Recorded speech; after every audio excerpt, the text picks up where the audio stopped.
What are we describing when we're talking about neoliberalism? To make it very simple, What's the alternative? Or at least how would you describe the alternative or the name of an alternative kind of structural system? so in my research, What are the necessary negative externalities of such a thing, which then comprise the struggles that people have? to contextualize this, I think we also need not to forget that When you think about all of this, how do you balance up all of the gains that have come from these systems and ideas that you've been describing against the harms? I think the beautiful thing with technology nowadays is, as you mentioned, it allows us. What is metacolonialism? So, in case you were wondering, this is not related to Meta, the company, although I think it's a very good example of metacolonialism. What's a conception of an ideal sort of society that we can start to sort of move forward? There's many, but the first step I would think is Where does faith fit into all of this for you?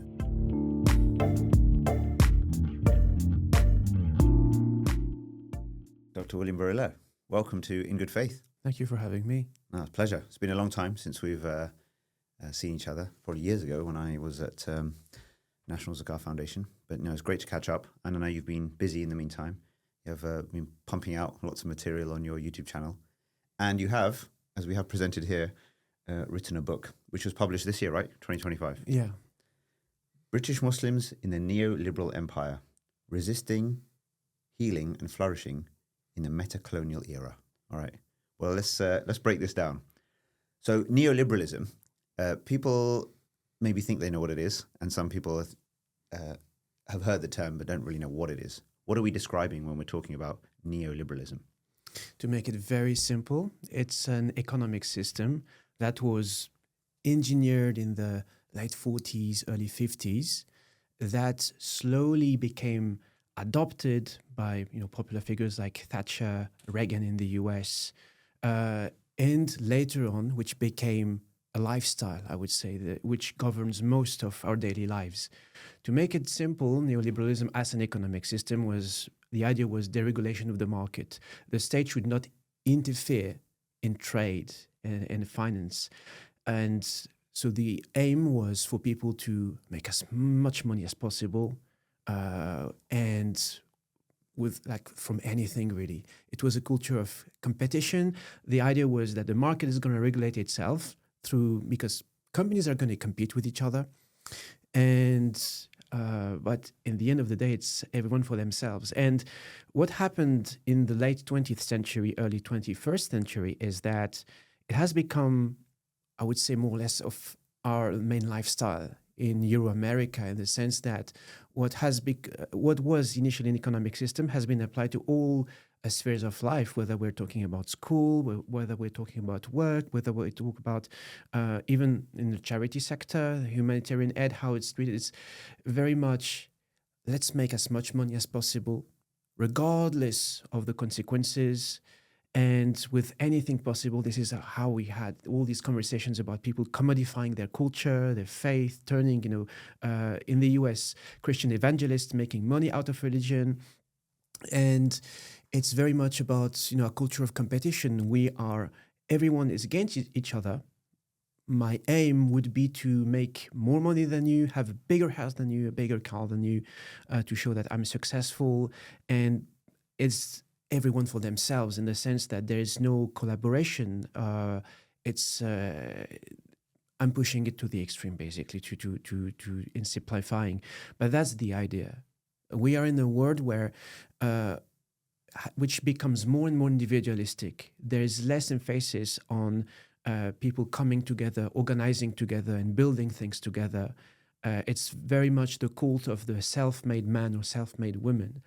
While in reality, we know this is not how humans work. It's super difficult to make it if you're actually on your own, without any support, without any friends around. And actually, this is very much in contradiction with all the reality we have seen, whether we're talking about the business world. Let's take just the example of what was called the PayPal mafia in the Silicon Valley. All these big figures like Jeff Bezos, Elon Musk, these are not self-made men. They were part of the same cohort of students, and once one made it, got a sponsorship for one of these big companies, he opened the doors to everyone else. And plus, not mentioning that some of them had wealth from their parents already, or like business experience, they support the ability to take huge loans to kickstart the businesses. But most importantly, they had this network of people which allowed them to like propel themselves to the positions we know now. Is it fair to say that this is a global reality, not just a what we might call quote unquote Western reality? Yeah, although it started in the West, it has very much become global because it is a culture that you can find and recognize in more or less every single part of the world, in the sense that now people are trying to jump or catch up with the trends, which usually now emerge in the Silicon Valley or in the US more generally. And then it lands in Europe, and then after Europe, I mean, Western Europe, and then Eastern Europe, and so on and so on. And the same goes to very much everything that has been generated in these spheres of power when it comes to, for example, to healthcare systems, financial models, education models, beauty standards, and much, much more. What's the alternative? Or at least how would you describe the alternative? So we are in an age where there are isms and ologies for to describe pretty much everything. What is it, if anything, that you are proposing might be an alternative, or the name of an alternative kind of structural system? So in my research, I found that there is not only one way, one alternative to that, one solution to that, because we need to realize that this is a complex system that governs very much every single part of our lives. It governs what we learn at school. It governs the way we are treated in the healthcare systems. It governs the way justice is applied. It governs, just if we look at what we have in our wallets, whether we're talking about our credit cards, debit cards, the phones you're using, the electronics within the phones, we are very much trapped, it seems. But what I've seen in my journey, so my research was about following some individuals and grassroots organizations that show us that, there is hope. We don't have to necessarily play the game and play into the system to be able to make a difference and make a better world, a better society, a better neighborhood. And what I've seen is people very often single-handedly, with very little support apart from their close friends and family, building up initiatives, whether it is in the fields of mental health, arts, culture and heritage, protection of the environment, community organizing, and showing us that you don't necessarily need to be rich, famous, or powerful to achieve wonderful things. I've seen people starting, a community hub or an initiative about protection of the environment, and the first attendants were people from their own family, and that was 10 years ago. And now, when they organize events, they have fully packed room, 300 people attending, people all over Europe trying to book a place for their retreats. But the key, what they have in common is that they, first of all, really believe in what they're doing. They have very high moral and ethical standards, and they are very, very perseverant. Because, to be honest, I'm not going to sugarcoat it. It's super hard to build an alternative and to resist the systems we're in at the moment. It's extremely, extremely hard. I'm thinking, something as simple as switching off my phone and getting off social media, how hard it is, even for people who are aware that the harm of social media is doing. But, if you look at their journey over like the last 10, 15 years, just been constant trying, failing a lot of the times. But eventually, they have been able to build a critical mass of people believing in what they're doing, understanding the concept, and following through and changing their life habits. One example is, back in the days, I used to use disposable tissues for my running nose, and I attended an event where one of the speakers said that she completely ditched her disposable tissues and adopted a cotton handkerchief, cotton tissues. And since then, I always have mine with me for all sorts of solving all sorts of issues. And it's crazy because you realize that, wow, it was there all along. I never thought about it. And it's just life-changing. And, small steps by small steps, at the end of the day, it makes something. And same, for people that, even if you're maybe one or two people at the very beginning of your idea or initiative, you never know how it's going to evolve down the line. I mean, there is an oral tradition I very much believe in is, even if you see the apocalypse happening and you have a sapling in your hand, you should just plant it. Because at the end of the day, this is maybe the greatest power we have is to be able to plant seeds, but the results are not in our control. And what I found beautiful with this tradition is that it reflects so much of how life is. You just try, even if it's something very, very small. You don't necessarily see the impact in the longer term. Just try. You never know where it's going to end. And this is how I see some of the most wonderful things happening. And when we're going to maybe dive deeper into it in this conversation, but it saves people's lives. People who were on the verge on suicide, and who, because they heard something or they attended one event, have completely reframed the whole narrative in their lives. And I just find it wonderful. In these alternative spaces that you're describing, so is the healing function or the positive outcome of those spaces simply the fact that people are gathering in person in these spaces to discuss matters of concern? What is it? I'm trying to understand, what is it that really distinguishes the particular spaces that you're speaking about, that allows people to operate in a way that frees them even momentarily from this neoliberal kind of paradigm? I think one of the biggest strengths of these spaces is you have many, so I am not sure I can just pinpoint one of them, but definitely the face-to-face aspect helps a lot, especially in a society where people are more apart from each other. Even though we have things like social media and stuff, I don't really think it helps, because humans still need a degree of connection, a personal and physical connection. And what we see is just a veneer, just an illusion.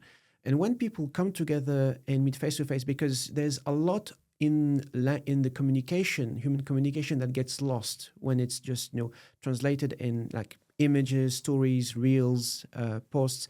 There's a lot of subtext we don't have access to. This is just like technical / biological facts.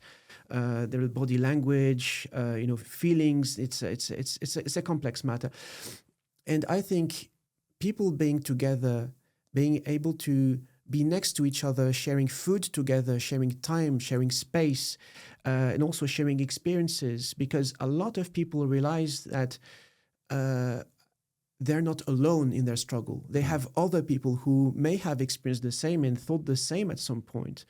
And then you have people who have thought about, how can I make things differently in my life? And when you connect all these people together, that creates a very strong and organic network. People who are struggling and people who may have experimented with different solutions. And, it opens perspectives. And I think this is the most powerful thing. Realize that we are not trapped. There is hope. There's light at the end of the tunnel. What kinds of human struggles are necessary consequences of this neoliberal society? Meaning that what are the negative externalities of this, call it hyper-consumerist, economically sort of focused system, where there's maybe less government kind of intervention, etc.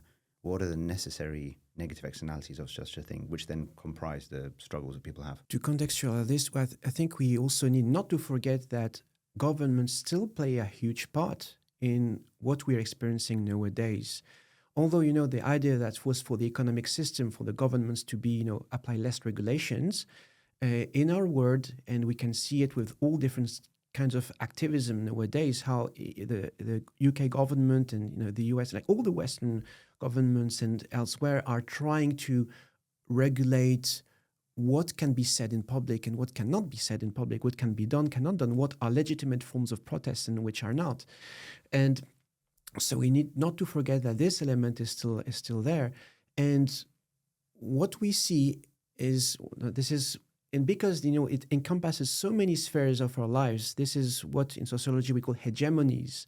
There's something that is overwhelming us, because it's everywhere and it's omnipresent, and it just impedes like so much aspects of our lives. So with neoliberalism, you have different consequences. We can start with the economic consequences.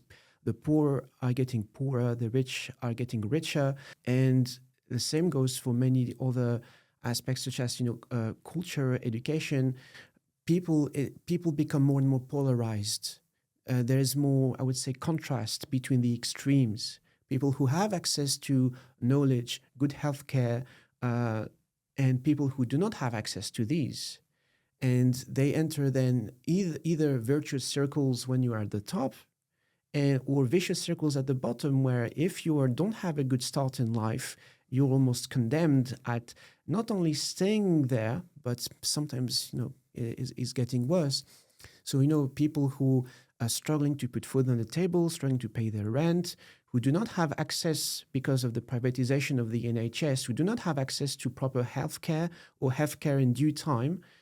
We've seen people dying in waiting rooms. So these are, I would say, the most visible and critical consequences we can see. But also, when we look at the cultural aspect of things, it's like it's really a race. People are racing to try to make money, as much money as possible, as quickly as possible. And what happens is you have people taking advantage of people in such a state of vulnerability to sell, like these online courses or retreats, events that promise people to make millions very quickly, while in fact, it's just a trap for people to, for these course leaders or like gurus to become rich at the expense of others. Is not also the case, though, that the society in which we're living in and the technological developments have allowed a level of access to knowledge and the ability to improve one's life in positive ways and to bring a lot of benefit and value to others in much quicker, faster, efficient and effective ways. So when you think about all of this, how do you balance up all of the gains that have come from these systems and ideas that you've been describing against the harms? I think the beautiful thing with technology nowadays is, as you mentioned, it allows us an access to knowledge we never had before. You can, even if you're doing simple things, whether you're learning some cooking recipes or you're trying to do DIY, you can learn off YouTube very, very quickly. And you have a lot of very useful knowledge out there. But the problem is we are flooded with information, but we don't have, for most of us, we don't have the tools to be able to discern which knowledge, which kind of content is useful and is genuine advice and which is not.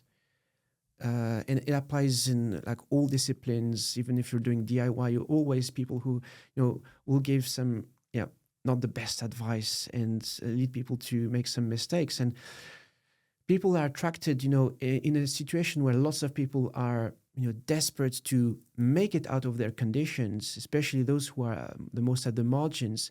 They are lured into people who are the most charismatic and promise the most, without knowing that, hold on a second, there's some caveats to that. There is some asterisks, when they say you can become rich quickly, but because we have not been raised with the tools to critically analyze what is offered to us, the content, the message people are things people are telling us.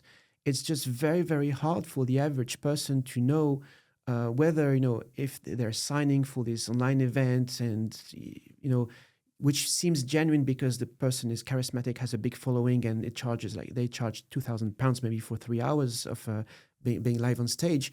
They don't necessarily know that, hold on a second, there might be something, an agenda behind that not be in my interest. Maybe there is, I can find the same information they're saying for free on the internet, but they don't know where to start. Because if we look at, and it goes to everything, whether it is financial literacy, whether it is career advice, whether it is relationship advice, whether it is parenting advice.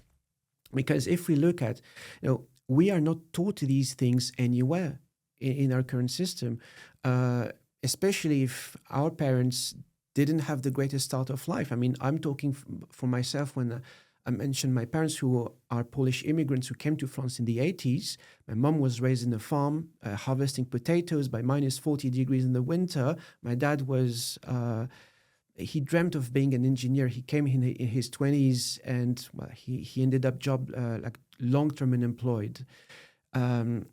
And they couldn't teach me and my sister all these things. We had to learn it from scratch through trial and error, and lots of error, actually. And it's not taught to us at school. It's not taught to us at uni. Because if we look at the current education system, it doesn't care about making people readily equipped with life skills. Schools teaches us how to pass exams, how to get good grades. It doesn't even teach us how to get a career. While it was designed back in the 19th century, it was designed as a pipeline for getting people on track to certain types of career, whether it was manual, whether it was in some other field. But now schools are just grade producing machines. We are not taught any life skills at school. So where do we find these? And we are not even taught. Nobody has taught us where to find these life skills and how to discern again the content we are offered on the internet. So it's like this vicious circle people are trapped in. In your subtitle, sorry, Iqbal. I just realized I didn't answer the second part of the question. Is what do we do about this? So.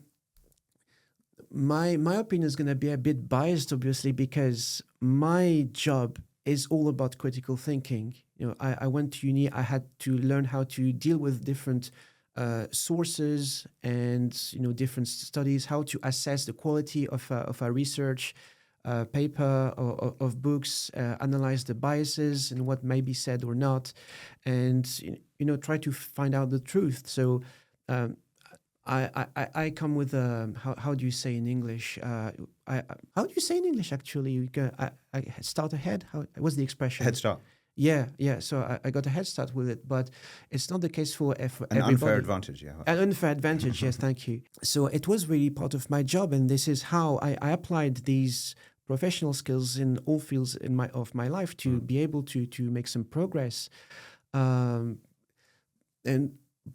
But it comes with a lot of experience. Try to just it's almost automatic for me. Try to, if someone says something, what are the evidence backing these claims? What are the sources they are using? What's the validity of the sources? It's always going back to the source, and also comparing with other similar claims or similar, I would say, if there's any research done about X, Y, and Z to assess if this claim is actually true or not. So it requires work. That's, I think, another barrier.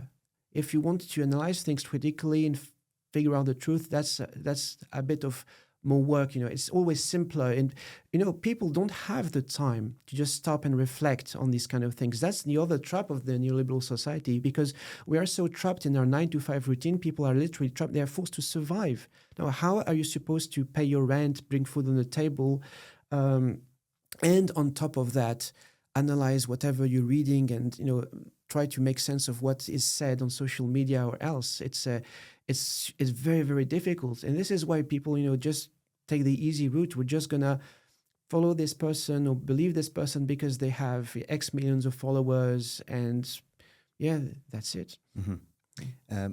In your subtitle, you mentioned then resisting, healing, and flourishing in the Metacolonial Era. So, what is Metacolonialism? So, in case you were wondering, this is not related to Meta, the company, although, I think it's a very good example of metacolonialism. Meta, which means, it comes from the Greek, it means beyond something. And the thing is, if you've been around SOAS at some point in your life, you maybe are familiar with what we call post-colonial studies, post-colonial literature. But many researchers argue that there's no such thing as a post-colonial. The word is not post-colonial. We are very much still in the colonial era. It has just changed its shape. It has become something different. Although, we still have like geographic colonization around in some places of the world. But although the empires, the big empires like the British, the French, the Spanish empires and else, do not exist as such anymore. The world we know nowadays is still very, very much shaped by everything that comes out of these centers of power. That were the big forces during the colonial era. And I mentioned with neoliberalism and other hegemonies, for example, if we look at beauty standards around the world, this is an illustration of how the world is still very much colonial, in the sense that why in East Asia there's this cult about being light skin or fair skin. Where does it come from? Why is there an emphasis on, class/caste system, which was not existing before the colonization? All these structures that exist, which are not, I would say, indigenous or genuine from in the place they are used, and come from the centers of power, which have been at the center, the main actors in the process of colonization. The term metacolonization itself, it's not my term. It has been coined by a psychology professor whose name is Hussein Bulhan from Somaliland. He's the founder of the Frans Fanon University in Hargeisa. And he coined this term after observing the mental health care system in Sudan. So based on this observation, he realized that the mental health care system in Sudan was completely disconnected from the actual needs of people in Sudan, disconnected from the culture, everything, how people see their lives. Why? Because it was a plain copy-paste of all the Eurocentric frameworks which have been applied to mental health care. And based on that and how it didn't respond to the needs of people at all, he coined the term to, I would say, name this phenomenon of people just adopting systems of thinking, systems of working, systems of living, just because they have the most power. We just comply because, again, we think that we don't have any other choice. We cannot build our own systems and adapt them to the needs of our people who are our very context. And the same goes for what goes in finance, the education systems, the curriculum.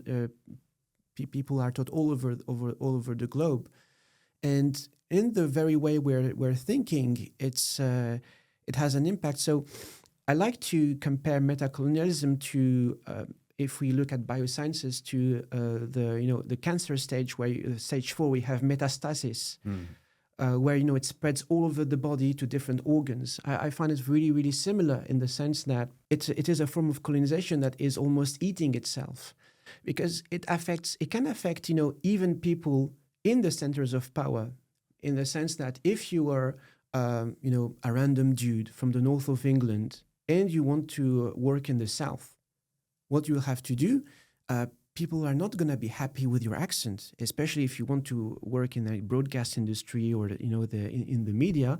There is all these stereotypes and stigma attached to northern accent for some reason. So what you're going to do, if you really want to work, you'll have to shed parts of your identity. If you were working class and you want to work in some professional spheres, you'll have to adapt, change the way you talk, the way you behave, your hobbies, your taste, your musical taste, to fit in the right crowd.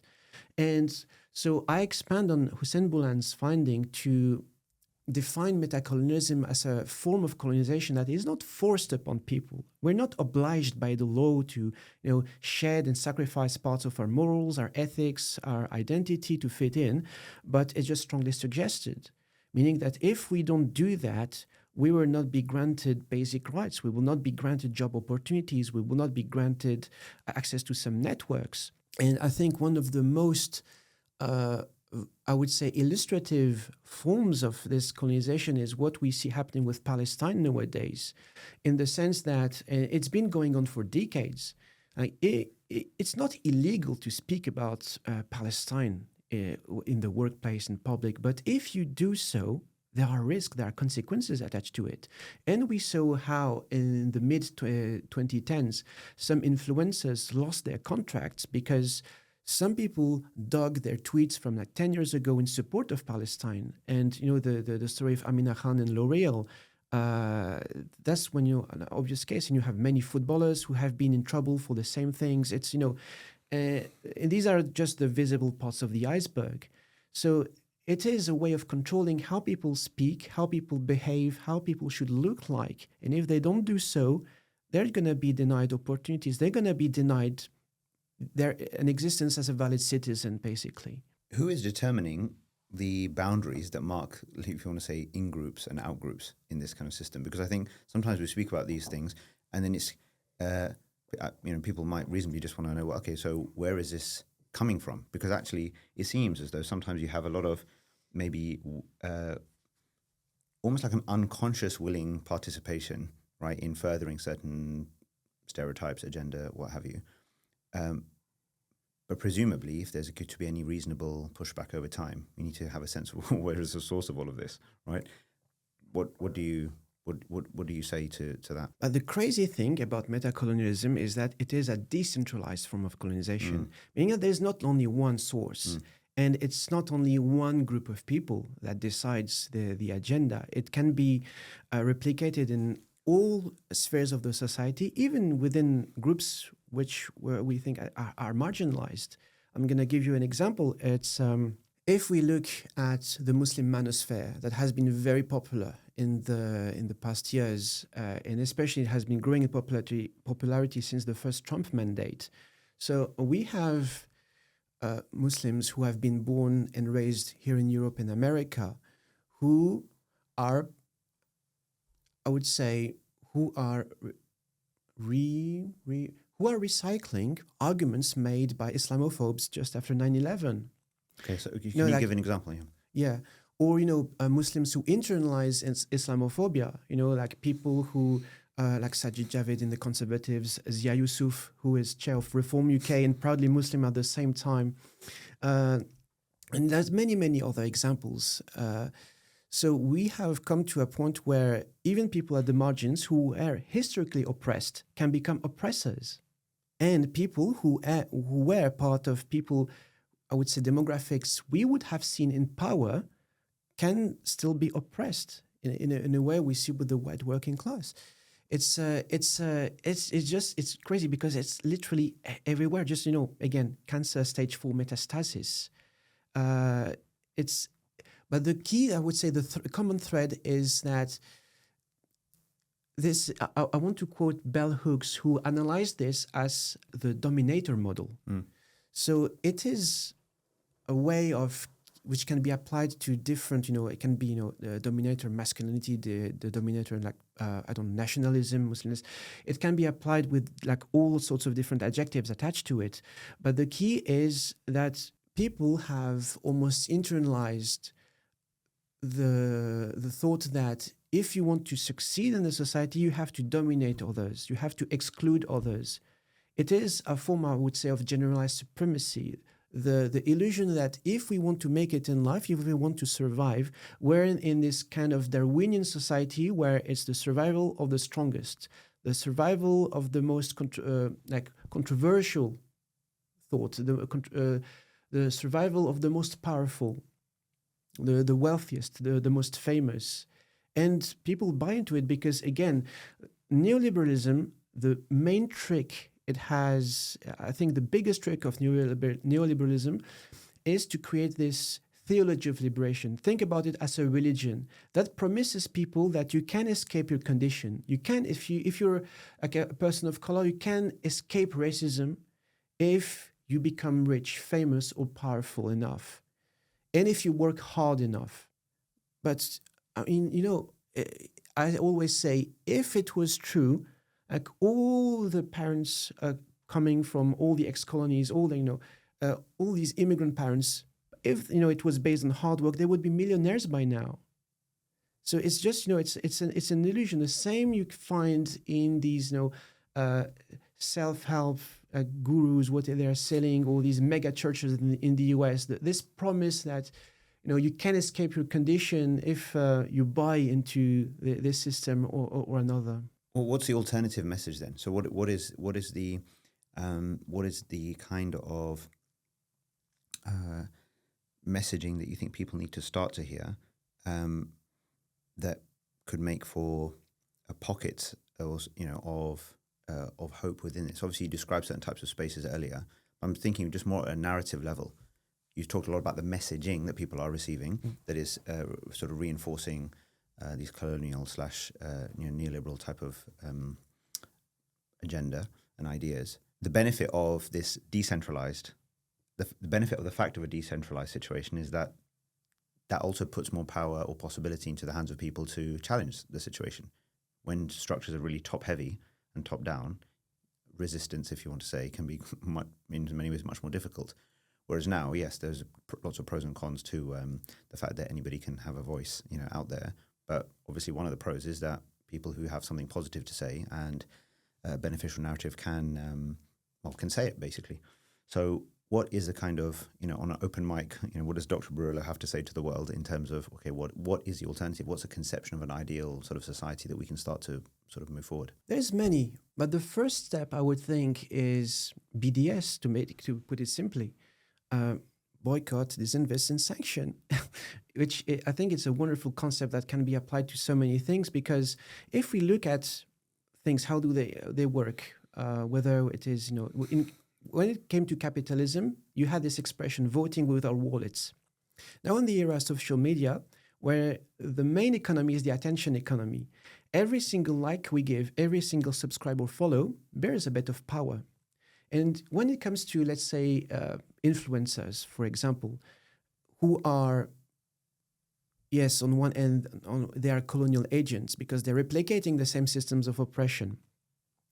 I always think, but who gave them this following in the first place? Who clicked on like, on follow, on subscribe? Who gave them that power in the first place? So, of course, they have a part of responsibility in the message they're delivering.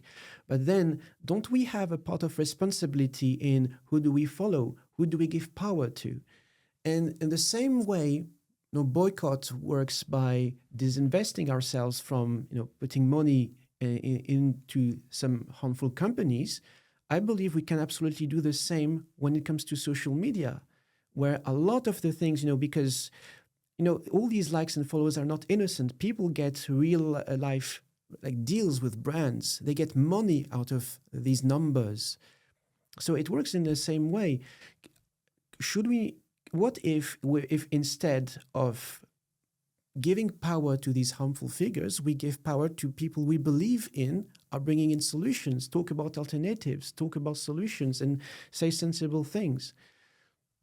But again, getting there is another conversation altogether, because it's easier said than done, I believe, because if we want to contextualize things, especially when it comes to Muslims in Britain, influencers, all these fashion and lifestyle influencers specifically, gave Muslims visibility and representation that the mainstream media didn't give them. So there's a lot of, comfort, and now 10 years on, some nostalgia attached to it. We see them, some kind of heroes, I would say, to maybe extrapolate a little bit. And that's understandable, because if we look, at the society, this is valid for lots of people who have been marginalized. We are talking about people who collectively have been broken by the systems we're talking about. People who, if we go back a few generations, these are people whose ancestors have experienced the trauma of, colonization, occupation of lands, deportation, slave trade, then, for some partition, and then relocating to countries where they had to face racism, Islamophobia, poverty, and people who have not been given the intellectual, mental, emotional tools to heal from these wounds. And this is how it passes on to children, people who are not 100% healed, who are still, have experienced things like PTSD. This is something that passes on children, because they are not able to provide the best form of parenting. And again, because us as kids, we are not being given the right tools. My parents, for example, never told me about the mistakes they made in the marriage, all the financial mistakes my dad made and like got us in debt. And my mom had to work single-handedly for more than 30 years as a cashier to repay his debt. Like we never spoke about this in the family. There's no tradition of storytelling. And this is how people, the kids have to figure out things again from scratch, and the circle goes on, and we need to break that circle at some point. And it makes me, one thing that really opened my eyes is a study done by a guy named Mohammed Qasim. So he was a gangster in Bradford. He went to prison, and after his years in prison, he got his PhD and decided to do his thesis, his research on the gangs he was belonging to, and how does it what's the situation actually. I think this is one of the very, very first insider studies we had on this matter. And he said something in this book that stayed in my mind is, these youngsters, they feel in a state of siege because not only the mainstream society doesn't offer them opportunities to find jobs and like make their dreams come true of career opportunities, but at the same time the community around them is so broken that they don't have the support they need to get out of these conditions. Parents are busy surviving, and imams at the mosque, they come from Pakistan, they're disconnected from the British context, and all the uncles in the family tell them not to deal drugs because it's haram, but at the same time, the same uncles, what do they do in the corner shop? They sell alcohol. So the young people, these youngsters cannot make sense of what's happening, and they're just trying pragmatically to survive in any way they can, in the easiest way. And in some circles is criminality. But this is a multifaceted problem, and at the root of it is again what support can we give people? And this is another thing. If people don't have necessarily the tools to deal with it, and not everyone is in a position to give and teach people things. At least I think the first barrier, the first step against what we see, the atomization of society, people becoming more alone and alone, is trying to create a form of collective presence, like spaces which are not home, which are not the workplace, which are not the mosque, where people can be themselves without any fear of judgment. And where people, we can experience being together again, because I think personally this is one of the main things that is happening in society. We are becoming more and more isolated, and this is, for the governments, is amazing because it's the easiest way to control people. But on a human level, that's the most dangerous thing. We cannot, as humans, live just disconnected from each other. Where does faith fit into all of this for you? Is faith a necessary foundation for the ability for an individual to resist, heal, and flourish, as you have put it? And if so, what kind of faith? I believe that faith is a very subjective matter. Some people would argue that you don't need faith in life to do that. You can just build your own ethical framework and so on. And, this is a very subjective matter. But if I want to talk about faith and, I'm going to stick to my area of specialty, which is Muslims in Europe and North America, I think faith is amazing from the moment it is understood as a framework for life. A lot of people have come to consider faith as, plainly speaking, Islam as an identity marker, just an identity label, something you're born with, but you don't know exactly what it is. And the same applies to my parents. My parents are Polish, they are culturally Catholic, but they never taught me anything about Catholic faith, apart from maybe bedtime stories of the prophets, and that's it. We were never taught about, caring for the poor and the vulnerable, standing for justice, and these kind of things. I wouldn't say I was raised with Christian values at all. I had to explore this by myself and learn this by myself.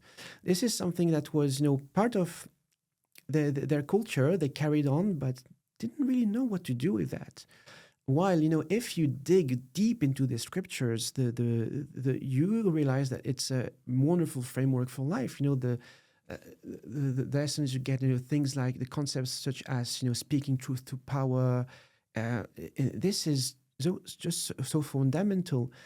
But I think that there has been a disconnection between this perception of faith as a framework and a guide for life, and what people actually, how do they experience the faith. And the same, my wife, for example, and told me about how she experienced faith as, going to the madrasa every evening, or some other people back in France, they would tell me how religion for them was being hit on the fingers by the teacher, by the religious teacher, to learn by heart the Quran, but without understanding what actually the verses mean.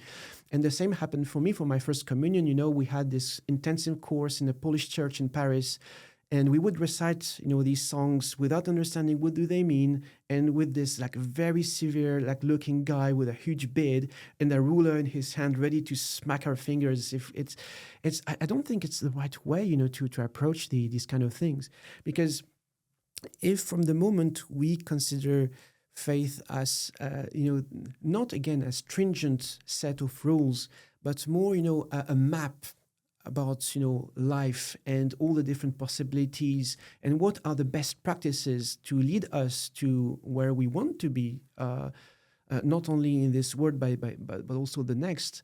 I think it holds a real power, but which is not tapped into because of all these various challenges people have been facing. I'm interested to hear more about your own kind of faith journey, specifically how that's evolved over time. Even more, if you're happy to speak about it, just more explicitly, even just your own, I don't know, how you've conceptualized God and how that's evolved over time. But maybe just to introduce that, I think would be useful. I wanted to read a small paragraph from from the book. Yeah, so I'm going to grab it, and it's the first paragraph of the conclusion actually, because I think this is a very useful. It was just a useful way to capture your journey, and I think a lot of the. Let's see if I can find the conclusion. So the conclusion reads. The first paragraph, as a Muslim born in a family contaminated by white supremacy, a French-Polish citizen in post-Brexit Britain, a white man entering a community of ethnically minoritized people, an agnostic who resigned from doubt, a homeless man now in a university job, I happen to have explored both sides of the multiple borders I grew up around before realizing there's no set place or group of people I can call home.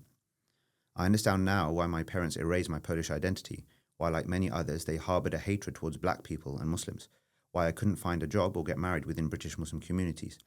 People like the illusional safety of ready-made categories. And then you quote, presumably an academic, Gomez Pena, who says, stepping outside of one's culture is equivalent to walking outside of the law. I try to fit on either side before realizing you don't find your community. Instead, you build it. So I wanted to read that because I thought that first part kind of hit me as a just, it feels like you've been very pulled between different kind of things, right? Like constantly there's been a lot of strain coming from different angles, and sometimes when I've seen your videos, and you can see it just in your body language, in your face, right, how you're speaking. It's been a tough journey, right? So maybe, I think we're really just useful for viewers and listeners who maybe can really relate to at least part or significant parts of that experience. Just to hear about the faith aspect of that journey and how that's involved, and the frustrations, the illuminations, the just the ups and downs. Yeah, so before we embark on this journey, I also wanted to add, when it comes to the metacolonialism concept, that even if I look at my own life, I'm a child of metacolonialism. That's actually the first and most visible example, because although my parents are Polish and Catholic, they chose to erase my Polish identity because they were afraid, they were scared of the French far right. So this is why instead of having a Polish first name, they call me William, because they thought, oh, people are going to pronounce your name like everyone in the world. They're going to know how to pronounce it. It's not true, actually. Not even in Poland, they pronounce William. They cannot pronounce W. And they didn't teach me Catholicism as a set of values, but just, as a cultural label. They didn't teach me their language. They spoke Polish between each other. This is how I understand, but they never encouraged me to speak Polish because they were scared I would retain the accent.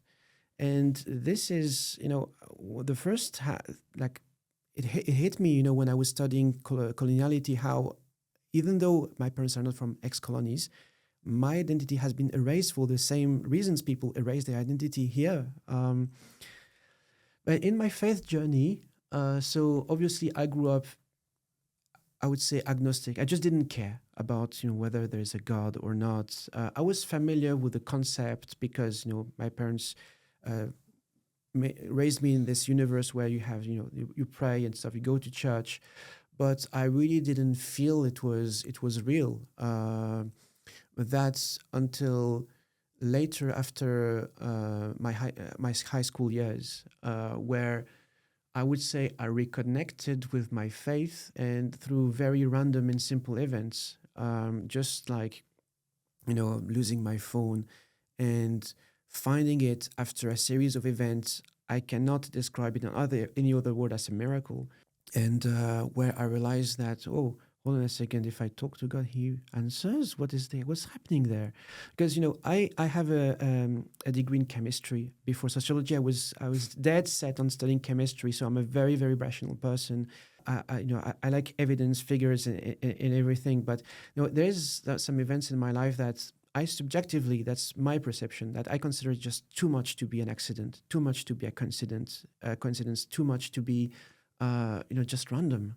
And that convinced me that there might be some truth out there. I don't really understand, but it's kind of here. And so let's see how it goes, really. So the way I connected with faith is from these incidents. I started to see God as a friendly figure, literally a friend. If I was in trouble or if I was sad, I would just talk to him as if I had someone next to me. My best friend next to me, and not caring really if he replies or not. Just like sharing and sometimes along the way, some things again that I couldn't understand. It just happened. Meeting the right person at the right time when I needed the most. In a way that rationally I just couldn't explain. It led me to realize that this presence felt more and more true to me, and I think this is how I reconnected with the idea of God and prayer as a dialogue, more than a ritual or anything else. Um, and some of the events that happened in my life again, it's just for me, I just can't compute, how only by myself I would have been able to do it. Sometimes how I got a job, how when I was homeless, eventually I got out of it because I met my now wife, and it's crazy things you cannot really explain that just like strengthen my belief in that. But one of the points I guess you want me to comment is also my experiences meeting people who say they share the same faith, and which has been a real series of disappointments and heartbreaks, like literal heartbreaks. Because before my wife, I was married to someone else who also, I believe, because she follows the faith, is gonna be this like super like top-notch person. But no, it was an abusive marriage for 5 years. She would, pray. She would be fasting. She would do nafil prayers, like everything. But as a human being, it was not there. It's the violence, and it really literally broke me. And when I came to the UK, as I write in my book, this is where I really started to hate myself. When I was taught to hate myself, because while in France, I had this wonderful experience as a Muslim, where if you need a job, you need money, you can go to the corner shop, no matter what is your ethnicity, your culture. You go to the corner shop, you say, "Uncle, look, I need money. Can you do something?" And he's gonna, yeah, come, and he's gonna pay me under the table. And just for the sake, because we share the same faith, but again, not as some, we belong to a secret club or whatever. It's because we share the same values. And based on these values, we are, someone who is in the position of helping someone has to help someone. And this is how we understood. And here in the UK, where again, for context, society is very much divided by, class and lots of other subdivisions. Sadly, a lot of people cling onto, I would say, a form of tribalism in which not only me, many other friends were not welcome because we just didn't tick the right boxes. And again, it's very easy to blame people for being exclusionary and stuff. But again, as a sociologist, my job is not to say whether it is good or bad, but understand why do people do this.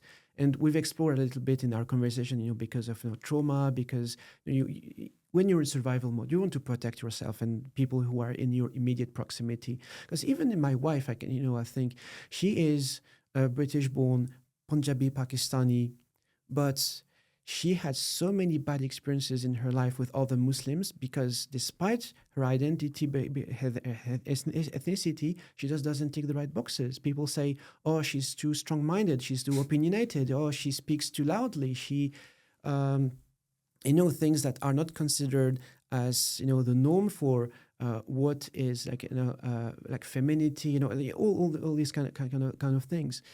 And I realized that, I was not alone in this journey, despite all the bad experiences. There's lots of people who author Medina Whiteman calls Muslim misfits, all these people who just don't tick the right boxes and who struggle to find their community because we're not, I would say, from the moment you consider your faith as a framework and a guide for life, it's like you become too different from some other people who like to follow a certain set, like number of norms, the right boxes to take again. And when people see difference, it's very destabilizing. It's something, this is something very human. When you see something which is too different from what you used to, we have this organ in the brain called the amygdala that goes into, flight or fight response. We are confused. Like, is it a threat? Is it like, just like my parents, when I told them I was embracing Islam, that, they felt really threatened because they felt I was shedding parts of my identity. My mom was really concerned I was, like negating parts of my Polish identity, but I had to make her understand that, no, look, I'm still Polish. I still love our Christian Catholic culture. I'm just doing a software upgrade. That's it. I'm not ditching anything. It's just I'm adding some more things to my identity and my personality. That's it. But again, in our world, people don't have the time to stop and reflect on these kind of things. And it's like, we are losing our ability to use our frontal cortex. Because, the amygdala is a wonderful tool when it comes to, back in the days when it was the time of tribes and mammoth, for humans to rapidly detect if something is a threat or not. But the problem is, because humans, have the ability to manipulate things, it can give, false alerts. It's something which is a threat, which seems a threat, can actually be an opportunity, and vice versa. Something that looks like an opportunity, again, get rich quick schemes, can be something very threatening. And this is why in the human, I think, brain, we have this wonderful other tool, the frontal cortex, that allows us to differentiate, analyze, why and how, is it actually what my gut's feeling is telling me? But in our world where we have less and less time and resources to do that, it becomes more and more complicated. And I think this is how certain movements are able. We saw the rise of the far right in Europe, Trump in the US. This is how people are tricked into in becoming more and more polarized. Because as humans, we like simplicity. We like to get things the easiest way possible. So we trust our gut's feeling, we trust our instincts, but then, we don't have the time for the frontal cortex to kick in. We rely on these feelings because, it feels good. Yeah, we feel part of this movement together. Yeah, this guy, he's going to save us. He's going to make our condition better. We rely on, waiting this providential leader, prophet, whatever, without realizing that, no, actually we have the capacity, the tools to make change ourselves, to make a difference in our very lives. And this is something I think we need to relearn. But it's hard again. It's hard in this society. One thing that occurs to me from what you've said, and also generally, it's like when I've thought myself about, okay, how is the case for God to be made, in today's day and age? One of the ways to do that is to realize the negative outcomes of the pursuit of false gods. And a lot of that is what we've been discussing in a different way. It's just we haven't applied that label to it. But if a God the definition of a God is in relation to which we will orient our efforts, our attention, our energy, then we realize, okay, well, actually, yes, your God could be money, it could be fame, it could be the sort of the attention of others, it could be other people who you take consciously or otherwise you are significantly influenced by. It speaks to where do you put your reliance and trust, where is your fear, and it's almost like, well, what we need as human beings, realizing, and we are, I think society or more and more people just generally, whoever they happen to be, realize that the result of pinning their hopes, if you like, on the finite and the material, necessarily results in negative outcomes. Not necessarily completely, but that hollowness, the isolation, the things that all of these things that people talk about nowadays as becoming prevalent, the lack of community, etc. It's all probably at the foundational layer can be put down to that. And I think one of the powerful ways to make that the case for God, and one of the ways, and which is why I think, when we talk about the fact that challenges and difficulties in life, the purifying effect of those, I think that's what it is. I think what they talk about, like the blessings of tests and challenges in life, right? And you've obviously been through many, and we all have in our own different ways. But I think one of the key outcome there, if you like, is the fact that if we are to benefit from those experiences, is to realize that actually where I might have put my hopes, or where I might have who or what I may have relied on, that wasn't what I should have done. Basically, it's to detach healthily from those things, such that you can see them for what they are, and then commit then more fully to what is transcendent, essentially. And so, truth, goodness, beauty, meaning, all of these things which are core to a fulfilled or human experience. Those are all then, I suppose, the maximal kind of combination of all of those is what is then represented in what we call God, essentially, which is what is worth pursuing. So I think, does that resonate with you in terms of how I'm kind of framing that? And because I feel this is a message, like in my own work, I feel this is a message which not only internally we need to hear, but actually we need to get better at just framing this message in a more universal way. Because often when we talk Islam, Muslim, all of this stuff, we're having an internal conversation oftentimes and forgetting about the rest of the world. But actually we forget that these things, these words represent basically universal propositions, right? They're not, but we too can do the very same thing that we accuse others of creating in-groups and out-groups and otherizing, and not realizing that actually, no, this is just a human existential kind of proposition. All right, I've given my monologue. So what's your response to what I've said? No, I completely agree. Yeah, I think you summed it up perfectly. Yeah. Cool. And so, in one of your most recent videos, and in relation to this, you spoke of, and I don't know if this is something which has been emerging for you over a longer period of time or more recently, but you spoke to this very common word that is used in the community of ummah. And ummah, when people speak about the ummah today, typically they refer to then, the collective of believers around the world. It sounded to me from one of your recent videos that, and I've been thinking about this a lot recently myself, that actually you might be thinking, well, no, maybe we've got that as a definition not quite right, and we need to maybe reconceptualize what we mean by ummah exactly. Do you want to speak more about that? So, like many other people, I was sold the idea of ummah as this mythical family of shared solidarity, that wherever you are on the globe, if you're Muslim and you meet another Muslim, it's going to be, I have your back and you have mine. And this is something that is sold to us in almost everywhere, in every mosque, in every ISOC, in every charity fundraiser. This concept that, the ummah is one body. If one finger hurts, the whole body hurts. And, Muslims are brothers and sisters, which is, I think it's an ideal to reach that was there at some point in time. But if we look at the reality in the field, this is something I really have struggled to find, in the sense that, okay, I experienced it in France, where I mentioned this anecdote, if, whatever is your ethnicity, or you can, and I guess this is because maybe Muslims in France face like much more like oppression and are forced to stick together.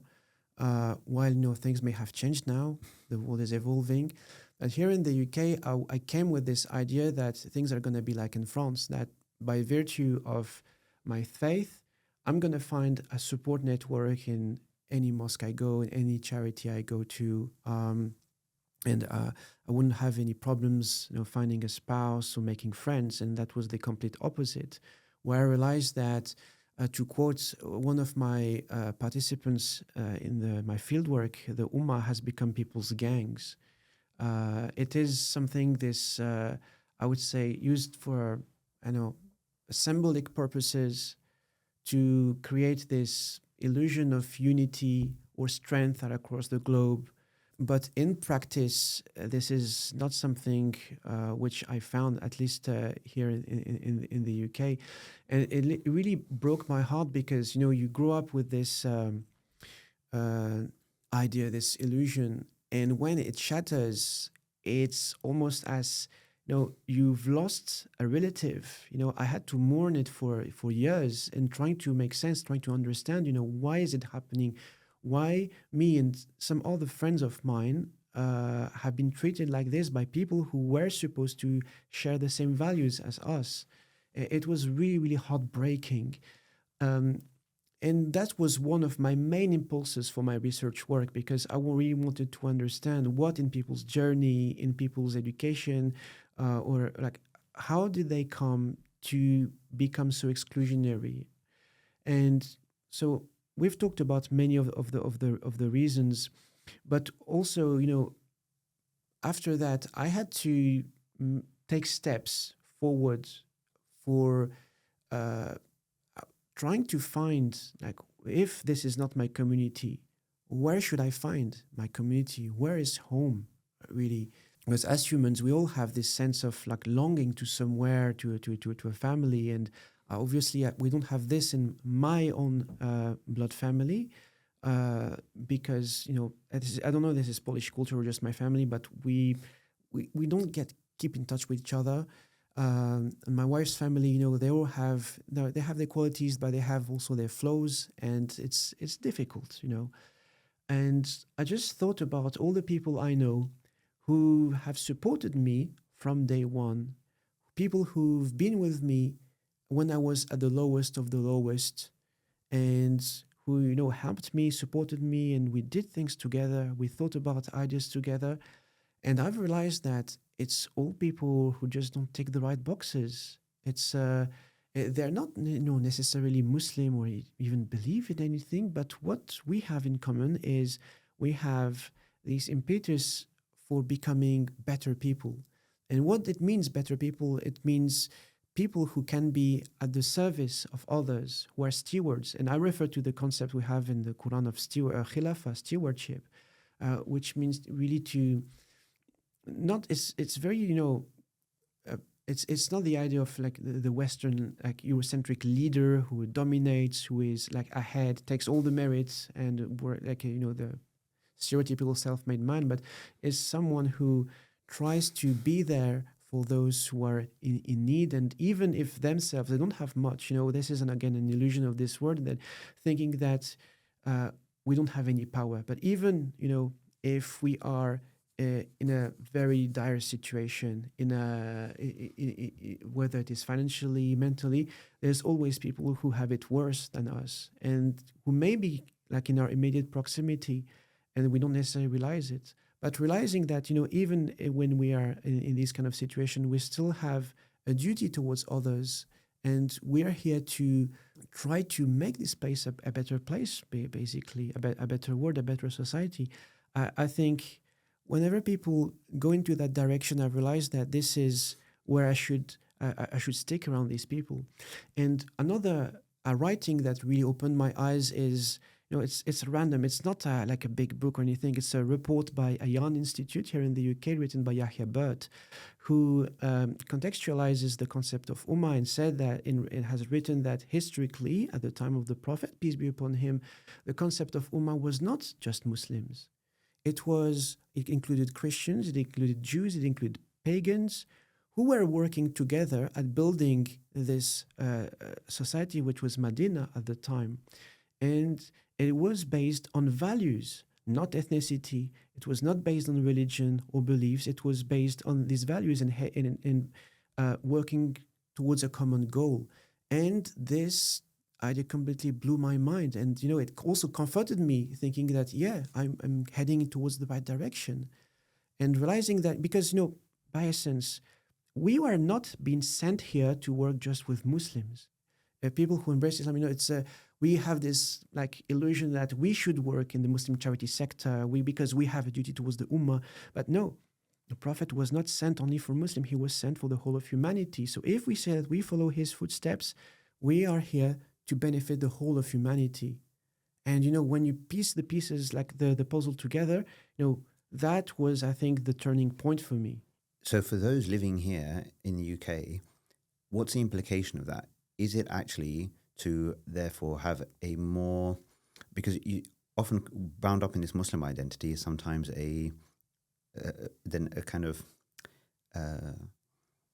sometimes a kind of a resistance to this external engagement, shared interests, shared outcomes, even just the inability sometimes to think about what's in the national interest in such a way that fits, different agendas and different people. Have you started to see, as you've kind of adopted this maybe updated lens of how you're thinking about this concept and seeing things and what have you, do you see progress in that regard across the board? Or what is your message essentially to the community in relation to how they might adopt this practically in terms of how they go about their day-to-day lives? The thing is, it has always been there around. It's just, I think, recent events have made it for people very difficult to think that it's possible. Because, if I look at my wife's parents, when they came to the town we live in, they just continued on every Eid. They would make food for everyone and knock on the neighbor's door and give food. Regardless of, they would welcome people at home, whether, they were Muslim, Sikh, whatever. And this is something I think, especially since, 9/11, 7/7, we have lost because of all this uproar and this scrutiny on Muslims. And it has made people very fearless, I would think, to engage with some of the people because, you don't know. Fearful, you mean? Yes, yeah. They don't know how people are going to react. Yeah. But if we just look at our own lives, I'm talking about me and my wife. So we live in a block of flats. Most of them are council, and we have our neighbors, and it starts with very small interactions. You say hello, and we inquire about each other. Is everything all right? And one big event in the history of our flat is a few years ago we had a fire, and so we got genuinely worried about the well-being of people, and we just knocked on everyone's door and checking everyone's okay, and in events like this, when you care about each other, even it's not really in the Southern English culture. This is more things you may see up north or in Scotland and Wales. It's true.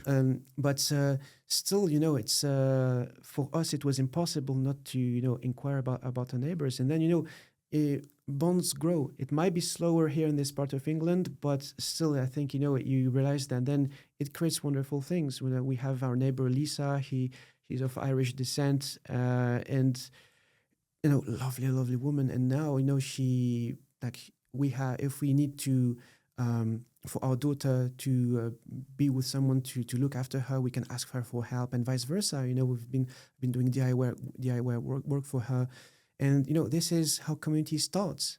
It starts at a microscopic level, at the scale of a family, a neighborhood, a block of flats, and then it expands because the more people are doing this, the more it becomes. It's a very slow process because I haven't met lots of people. It's not something which is very visible, but people are starting doing it and realize that we have more in common than we thought, and all these we are not threatening these like to each other, despite all the what the media says. Because one thing I've noticed since like my early days of doing field work is once you people meet face to face, all these stereotypes, all these barriers break very, very easily. Even for my parents, they hate Muslims, they hate black people, they think that black people are thieves and stuff.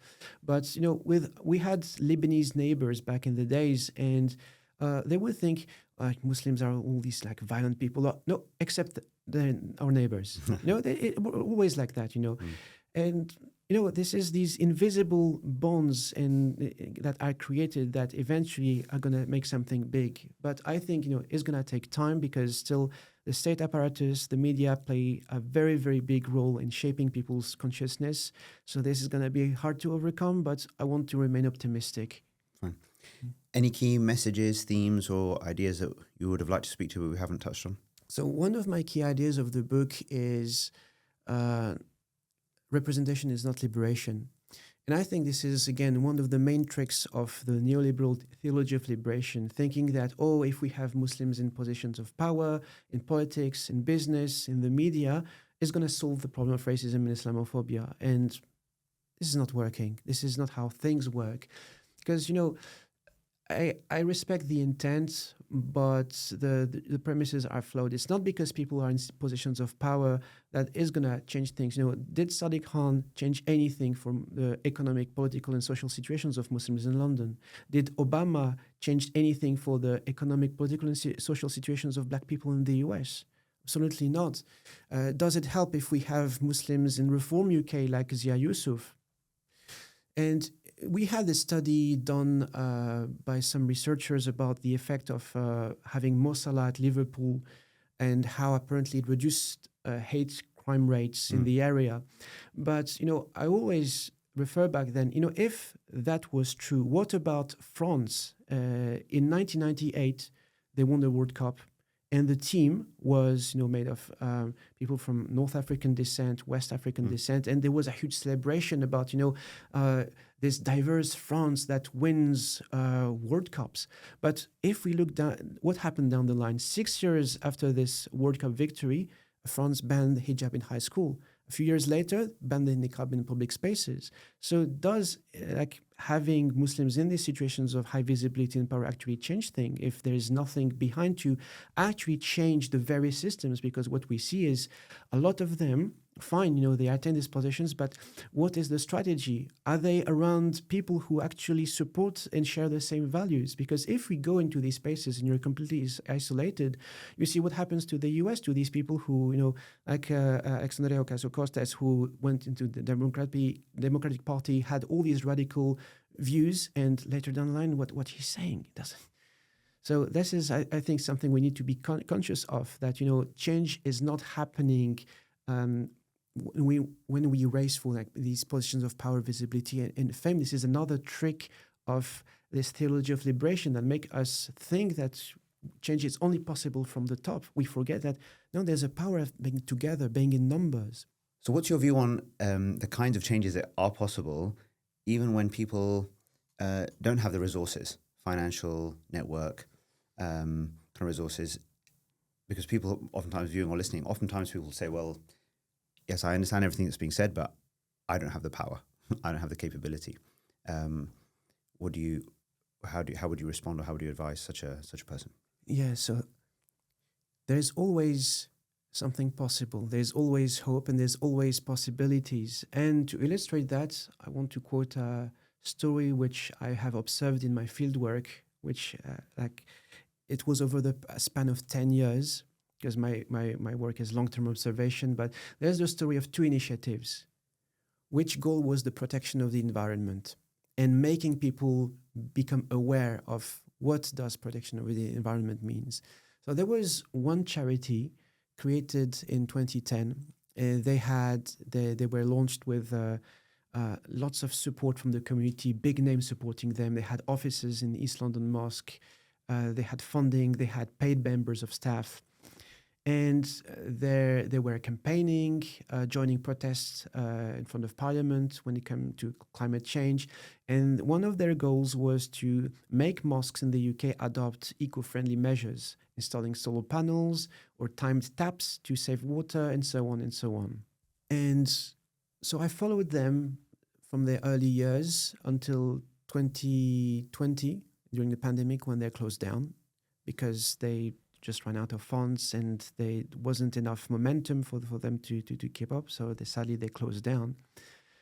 And in parallel, if we forward back to if we go back to 2010, there is this young lady called Rabia Mali. She studied Western herbal medicine at the University of Westminster, and she trained in Islamic herbal medicine as well in Ghana. And she had this idea of creating space and events for Muslims who want to care about the environment. And I remember attending her workshops back then. It was at Rumi's Cave, and she would gather, maybe 5, 6, 7 people, like amazing talks. But, I was wondering, like, well, it's so small a workshop. Like, more people should come. It's so interesting. But, fast forward in 2019, they organized this green iftar at Rumi's Cave. So it was an iftar for Ramadan without plastic, without food waste, and without meat. 300 people came. It was completely packed. The Green Dean tribe, this is the name of their organization, they organize retreats in the English countryside with walks, and people all over Europe are queuing to book a place for these retreats. And, Rabia, and until very recently, she didn't have, and the Green Dean tribe as a whole, they didn't have a big following on social media. They never had big names supporting them, never won any grants, any awards, any funding. They didn't have any media presence. And still, fast forward 10 years on, they managed to organize events and with 300 people. While this organization, which had all the resources, the names supporting them, the funding, closed down.